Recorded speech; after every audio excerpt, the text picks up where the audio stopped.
বন্ধুরা, নিশ্চয়ই তোমরা খুব ভালো আছো। আমি শুভশ্রী আবার চলে এসেছি তোমাদের কাছে একটা নতুন ভিডিও নিয়ে। তোমাদের সঙ্গে আমি একটা বিষয় আজকে আলোচনা করতে চাই এবং তোমাদের কয়েকটি টিপস দিতে চাই। আমরা প্রত্যেকেই চাই বিভিন্ন জায়গায় ইম্পর্টেন্স পেতে, কি তাই তো বন্ধু? তবে হ্যাঁ, তুমি সেই জায়গাটাই ইম্পর্টেন্স পাওয়ার চেষ্টা করবে যেখানে তুমি অ্যাকসেপ্টেন্স পাবে এবং যেটা তোমার কমফর্ট জোন। এবার আমি বলি, ইম্পর্টেন্স পেতে চাইছো কিন্তু হতে পারছো না, নিশ্চয়ই কিছু একটা তোমার মধ্যে ঘাটতি আছে। আজকে আমি সেই বিষয়ে এই ভিডিওটা তৈরি করছি।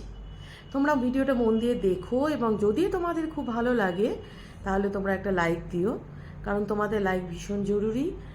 আর যদি তোমরা অন্য কোনো প্ল্যাটফর্মে আমার এই ভিডিওটি দেখে থাকো তাহলে আমার ইউটিউবে যাও, সরাসরি সাবস্ক্রাইব করে নাও, পাশে থাকা যে বেল বটনটি আছে সেটাও প্রেস করে দিও। তাহলে আমি মূল টপিকে ফিরে আসি। কোনো একটি জায়গায় গুরুত্বপূর্ণ হওয়ার তিনটে সহজ উপায় নিয়ে আমি আজকে আলোচনা করব, তিনটে topic. The first point is, তোমাকে ধরো তোমার একটা সমস্যা, সবসময় নিজেকে দিয়ে সব কিছু ভাববে, তাহলেই দেখবে তার কোশ্চেনের অ্যান্সারটা তুমি পেয়ে যাবে।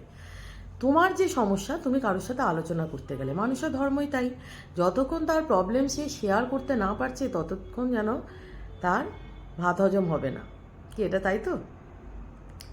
তো সেক্ষেত্রে তুমি যখন তোমার কোনো কথা তুমি কারোর সঙ্গে শেয়ার করতে যাচ্ছ বন্ধু, তুমি তাকে বলছো যে জানো আমার এটা এটা হয়েছে, এটা হয়েছে, কিন্তু খানিক বাদেই সে বন্ধুটি তোমাকে থামিয়ে দিয়ে বলল, আরে তোর সাথে কি হয়েছে?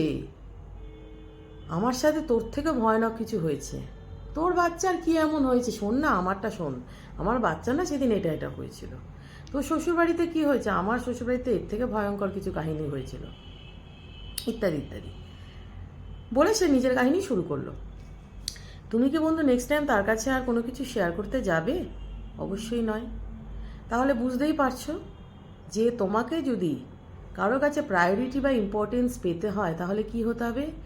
You must have to be a good listener. Good listener, তোমাকে তার কথা মনোযোগ দিয়ে শুনতে হবে। তুমি কিন্তু তার কাছে নিজের কথা কিচ্ছু বলবে না।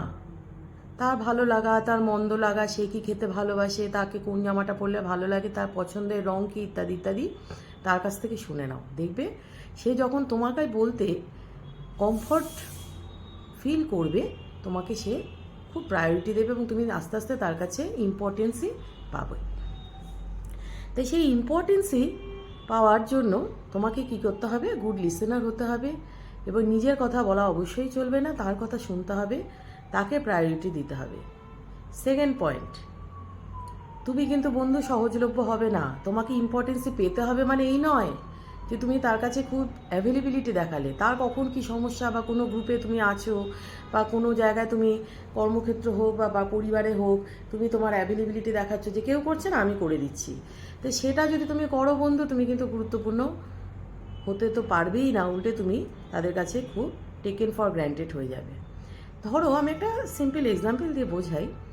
মার্কেটে কোনো একটি ভালো আইফোন লঞ্চ করলো এবং সেই আইফোনটা তোমার কেনার ইচ্ছে আছে, কিন্তু ততটা ইচ্ছে নেই, তুমি হয়তো সেই সময়টার মধ্যে গিয়ে আইফোনটা কিনতে পারলে না। কিন্তু যাদের যাদের কেনার ইচ্ছেটা তোমার থেকেও বেশি, তারা কিন্তু দোকানে গিয়ে সেই আইফোনটা অলরেডি কিনে ফেলেছে।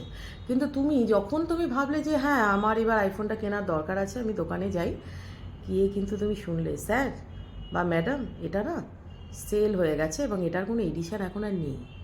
তার মানে ওই মোবাইল ফোনটার এতটাই গুরুত্বপূর্ণ যে তার একটা লিমিটেড এডিশন রয়েছে।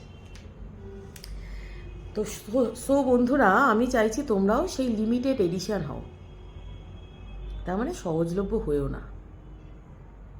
এবার আমি আসি থার্ড পয়েন্টে। তুমি কোনো একটি জায়গায়, কোনো একটি গ্রুপে, কোনো একটি ক্ষেত্রতে তুমি গুরুত্বপূর্ণ হতে চাইছো, তাহলে তোমাকে যেটা করতে হবে, মন থেকে সমস্ত নেগেটিভিটি দূর করতে হবে। তোমার সাথে কোনো একটি বন্ধু দেখা হলো, প্রথমে তোমাকে কি করতে হবে? অলওয়েজ জাস্ট মুখে একটা হাসি রাখতে হবে। গোমরা মুখের মানুষকে কেউ কখনো ভালোবাসে না, আর বদমেজাজি মানুষকেও কেউ ভালোবাসে না, তাই তো? তো সেক্ষেত্রে তোমাকে মুখে হাসি রেখে প্রথমে তাকে জিজ্ঞেস করতে হবে তুমি কেমন আছো। তাকে কিন্তু কখনো নেগেটিভ কথা জিজ্ঞেস করো না, এই শুনলাম তোর নাকি বউ পালিয়ে গেছে, বা তোর নাকি ব্রেকআপ হয়ে গেছে, বা তোর হাজব্যান্ডের সঙ্গে নাকি ডিভোর্স হয়ে গেছে। নো বন্ধু, এই ধরনের কোনো নেগেটিভ কথা তাকে বলবে না। পজিটিভ কথা বলো না বন্ধু। আমরা প্রত্যেকে পৃথিবীতে কদিনের জন্য এসেছি, কারণ নেগেটিভ কথা ছেড়েই বা দিলাম। আমরা কি বলবো, তুমি কি বলবে তাকে? বাহ, আজকে তো তোকে বেশ সুন্দর লাগছে, তার পজিটিভ জিনিসটাকে তুলে ধরো। তোর জুতোটা ভীষণ সুন্দর, তোর জামাটা ভীষণ সুন্দর, দেখবে সে খুব খুশি হবে। ঠিক তার জায়গায় নিজেকে প্লেস করে দেখো, তুমিও খুশি হতে। তাহলে কোনো একটি জায়গায় সহজলভ্য হওয়া চলবে না। আর তোমাকে যেটা করতে হবে, সবসময় স্মাইলিং ফেস রাখতে হবে, আর always you will have to be a good listener. তাহলে বন্ধু, আজকে এখানেই আমার ভিডিওটি শেষ করছি। আবার পরে নতুন কোনো টপিক নিয়ে আমি তোমাদের কাছে নতুন ভিডিও নিয়ে আসছি। ভালো থেকো, সুস্থ থেকো।